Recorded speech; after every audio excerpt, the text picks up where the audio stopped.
خبره ده چې دې ته موږ کتن بارډر نه وایو دا د ډیورین یو ناروا کرښه ده چې د یو ملت پر ځیګره باندې تېره سوې ده او بل دلته خبره کېږي چې موږ پر دا ډیورین لاین باندې پاسپورټ نه منو وروره د پی ټي ایم موقف ټول وطن واورئ پاسپورټ پرېږده موږ د سره دا ډیورین لاین نه منو موږ د دې څه بغاوت کوو دا یو تاریخي جبر له موږ سره سوی دی دا نه موږ پرون تسلیم کړی دی نه نن تسلیموو او که وخت رالی دا پر ډیورین چې کم تارونه لګولی دي دا تارونه بیا په غاړو کې ورچو لکه سپیان راکشو به دا کم د مهاجر په نامه چې تا تماشه روانه کړې ده مهاجر هغه چاته ویل کېږي چې هغه خپل د وطن څخه بل پردي وطن ته ځي نو هغه ته مهاجر ویلی سي دلته چې تا افغان کډوالو ته کم د مهاجر نوم ورکوې دا غلطه ده افغانان خپل وطن ته راغلي دي خپلې خاورې ته راغلي دي دوی هیڅکله مهاجر نه دي البته مهاجر هغه لاهوری دی چې دا سیکرټریټ کې ناست دی د 21 ګریډ پر پوسټ باندې یې قبضه کړې ده مهاجر هغه ملتانیان دي چې دلته کوټ ښار ته راغلي دي دلته یې مځکې الاټ کړي دي دلته یې زموږ پر کاروبار ډاکولې ده مهاجر هغه د هندوستان راغلي خلک دي چې ټول کراچي یرغماله کړی دی په زراو خلک یې وژلي دي ترهګره پالسي یې ده دا چې کوم موجوده یو ګوډاګی وزیر اعظم دوی کښېنولی دی یا دلته کوم نام نهاد وزیر داخله سرفراز دوی کښېنولی دی یا دلته هغه بل چې جان اچکزی ځان ته وایي که څه بلا دی دا یې دلته کښېنولی دي جانو په دوی باندې اوس د دا دومرې تاریخي ملت فیصلې دا په درو کسانو باندې کوي اوله خبره خدا ده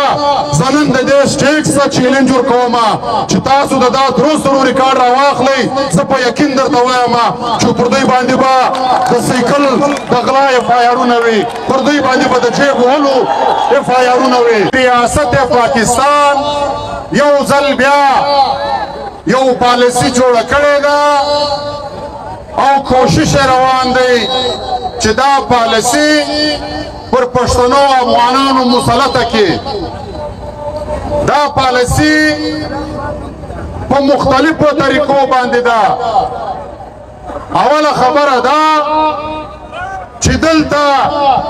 د افغان مهاجر په نامه یا د شناخت کارت په بهانه باندې د پښتنو تنګول د پښتنو زیرول د پښتنو کاروبار باندې قبضه کول د پښتنو معاشي قتلیام د پښتنو پر کورو چاپې د پښتنو بې عزتي دا لړۍ روانه کړې ده موږ وخت کې هم دا خبره ډېره واضح کړې ده نن هم ډېر واضح ورته وایو چې اول خو ستا دا پالیسي چې د مهاجر په نامه به یوازې ته پښتون زیری د پښتنو پر کورو به چاپې وی د پښتانه بې عزتي به کوې موږ په هیڅ صورت دا پالیسي نه در سره منو نن مو احتجاج اعلان کړی دی تر دې به نور هم سخت لای عمل درته اعلانوو هړتالو ته هم تیار یو لارې هم بندوو ستا دا پالیسي موږ په یو صورت باندې نه منو دویمه خبره عزیزانو دا چې کوم ډیورین کرښه ده چې دا د یو افغان ملت پر ځیګر باندې تېره سوې ده او یو تاریخي جبر له موږ سره سوی دی اوس یې پالیسي جوړه کړې ده چې دا ډیورین لاین ته به دوی د یو مستقله بارډر اهمیت ورکوي او بیا چې دا پښتانه تګ او راتګ کوي نو دوی به د پاسپورټ په ذریعه باندې تګ او راتګ کوي ویزې به لګوي وروره په دې حواله باندې مختلفو خلکو خپل موقف ایښی دی د پښتون ژغورنې غورځنګ موقف په دې حواله نن ستاسو تر مخ ایږدو عزیزانو دلته په دغه اړ کې دوی یو بله منصوبه هم روانه کړې ده موږ ته رپورټونه راغلي دي په کراچي کې په پنډۍ کې په لاهور کې په ملتان کې او داسې په نورو غټو ښارو کې چې هلته د پښتنو کم کاروبار دی کم روزګار دی چې د دوو لاسو په مزدوري باندې هلته جوړ کړی دی نن د دغه پالیسي په اړه کې د دې ملک اسټابلیشمنټ او سره د هغه ښارو لوکل انتظامیه هغه هلته ځي پښتنو کاروباریانو ته دمکیانې ورکوي هغه کاروباریان چې هغه د دې ځي ټول اسناد لري هغه خلکو ته دمکیانې ورکوي چې موږ ته دومره کروڑه روپۍ راکا کنه بیا پر تا هم د ماجر لیبل لګو کاروبار دې در ختمو او د دې ځای به دې باسو او یوه خبره ده زموږ د کوچې سیول انتظامیه پولیس او لیویز والا دا هم په دې دنده لګیا دي وروره دا دې ټولو ته ډېر صفا وایو دا ټول دې په خلاصو غږو واورې چې زموږ په افغان کډوالو تر ځان هم زیاته خوا بدېږي د دې کاره کښېنه د دې کاره لاس واخلئ که نه چې بیا هغه په جیجکیو کې ناست کرپټه جرنیلان موږ نه دي ماف کړي بیا ده هم ولکه راسه ماف سولې بیا به ستا سره هم حساب کېږي دا د 10,000 تنخوا دپاره دغه کار یې لکئ دا زموږ کډوال ورونه دي دا په ډېر سخت او مشکل حالات کې راغلي دي دا دلته نن هم څوک د علاج دپاره را روان دي د چا دلته رشته داریانې دي دا یو وطن دی ایدره پر یو طرف ده کلی پر بل طرف دی مسجد پر دې طرف دی کلی پر هغه طرف دی دا پالیسي نه پرون د دوی به کامیابه سوې وله نه به نن کامیابه کېږي دا تاریخي ملت دا ننګیالی ملت دا بهادوره ملت به برته یو موټی کېږي دا به ټول سره پیوست کېږي او بیا به له تاسې انتقام اخلي نو البته نن چې څوک هم د اسټابلیشمنټ سهولتکاران دي د پنجابي استعمار سهولتکاران دي د دې نومان هم ملګرو نوټ کړي دي د دې چهرې هم په یاد ساتئ چې وخت رالی بیا به له تاسو سره هم حساب کېږي بیا یو سړی نه بخښل کېږي عزیزانو دا ټول غوبل یا دا پالیسیانې په دا موجوده نگران حکومت کې جوړې کړلې او پر دې باندې کار روان کړی دی او په نگران حکومت کې کم خلک دي په هغه تاسو ټولو خبر یاست د دې حیثیت دا دی او اوس دوی راولاړ سوي دي د دې افغان ملت فیصله کوي کاکا قرار کښېنه دا ملت هغه ستاسو بادار فرنګي نه کوي سره بیل دا ملت هغه رنجیت سنګ نه کوي سره بیل علاقو خان نه کوي سره بیل بیا تاسو وګورئ خپل عزت ته وګورئ او بیا د خپلو غټو غټو خبرو ته وګورئ اوس پر لاره را روان وم یو ملګري د انور ولک یو ویډیو کلیپ راولېږئ انور ولک صاحب وایي چې دا مځکه د کندمک د معاهدې مطابق کابل او کندهار خلکو خرڅه کړې ده اوس چې څوک داسې د ګیټ نمبر 4 د لارې سره ځي هغه به بیا خامخا دا خبرې کوي د ګندمک نوم یې اورېدلی دی خدای خوارکی نور په هېڅ نه دی خبر چې دا څنګه معاهده وه د ګندمک معاهده په 1880 کې د برطانیې د خلکو سره سوې وه هغه دا محکوم افغان وطن چې دی دلته به دوی معاوضه ټولوله بیا به په هغه معاوضه کې دوی څلورمه حصه پیسې ځان ته ایښولې چې هغه د دوی اخراجات کېدل دا نورې ټولې کابل ته وصول کېدلې هلته یې کابل ته لېږدلې نو دا معلومه خبره ده چې مالک کابل دی پیسې هلته تللې هلته درې حصې پیسې جمع کېدلې ته دا معاهده باید ووایې او بله خبره دې صاحب دا هم کړې ده چې دلته چارسده و ګلستان او اوس پی ټی ایم لګیا دی پښتانه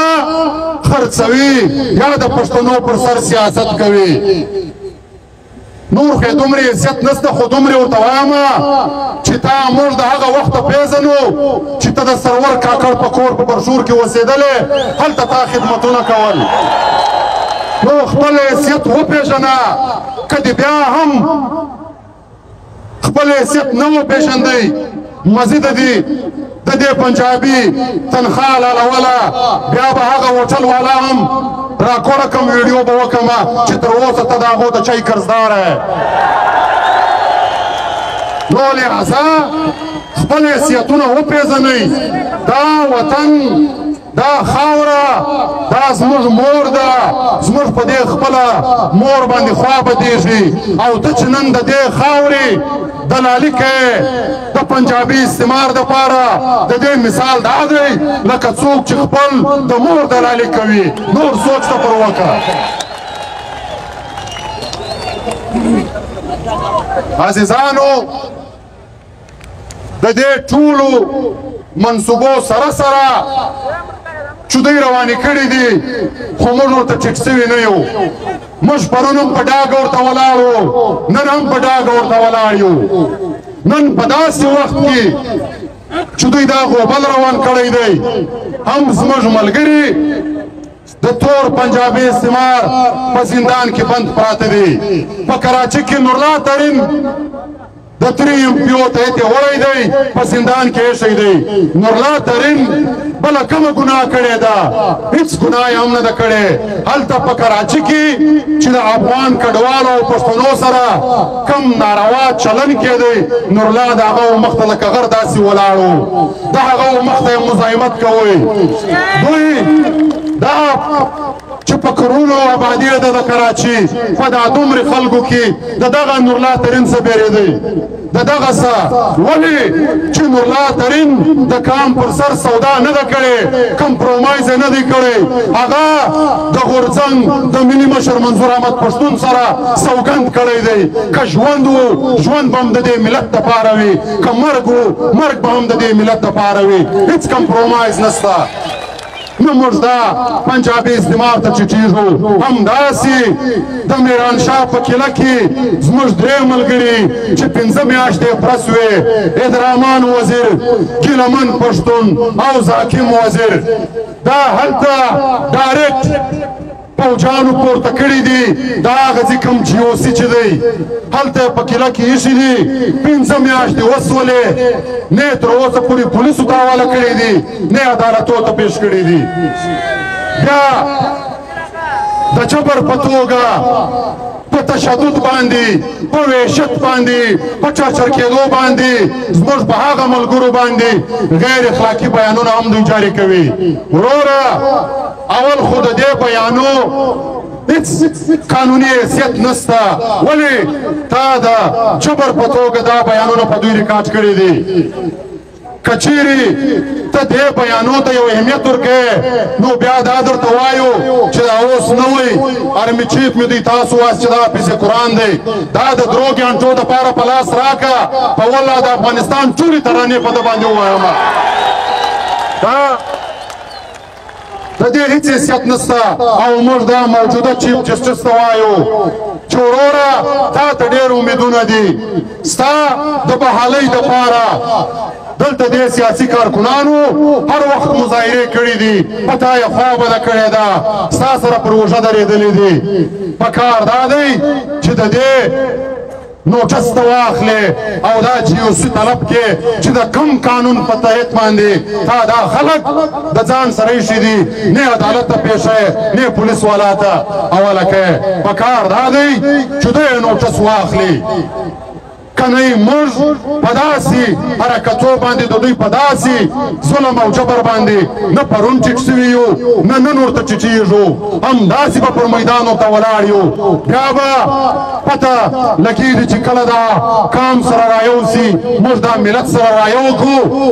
بیا به موږ د دوی سره د ذرې ذرې حساب کوو عزیزانو وخت کم دی آخري خبره دا کوم چې دا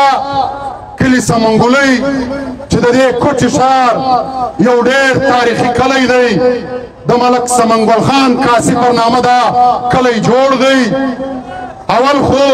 دې خلکو پر دې اسټابلیشمنټ باندې ډېر غټ احسانات کړي دي دا موجوده پی اف پیس چې جوړ دی دا هم د دې کاسي قبیلې پر مځکه جوړ دی او پر هغه طرف باندې د بازۍ قبیلې مځکه هم نیولې ده بیا چې دا کم د دوی د کوټې ایرپورټ دی دا ټوله مځکه دا د دې کاسي قبیلې ده د کاسیانو زوړ قبرستان اوس هم دا د کوټې په ایرپورټ کې دننه دی خو د هغه باوجوده دا خلک مړیږي نه اوس دا کلي سمنګلۍ کې د ایپسي کلې په نامه باندې دوی یو بله قبضه روانه کړې ده چې دلته د ایپسي کلې جوړولو خواهش کړی دی وروره دلته ټول ناس کارکنان دا واورئ چې دا عمل قانون دوی په سمنګلۍ کې کوي سبا یې په نوسار کې کوي بله ورځ یې په بلیلي کې کوي بله ورځ یې په بل کلي کې کوي د دې خلاف به ټول یو موټی کېږو ټول به سره راوځو دا ټول روډونه به ورته نیسو او دا به ورته وایو چې دلته ستا د کلې هېڅ ضرورت نشته موږ خپل د ځان تحفظ په خپله کولی سو ته زموږ د وطنه څه ولاړ سه دلته یو غوبل نشته دلته بدامني تا راوړې ده اصل ترهګر ته دلته غل ته دلته د شپې د غله په دریشي کې راوځې او د ورځې د ایپسي په دریشي کې ولاړ وې نو موږ دا نه هیله کوو او که چیرې دوی دا عمل کوئ موږ به د احتجاج کال کوو تاسو ټول به په شریکه راسره درېږئ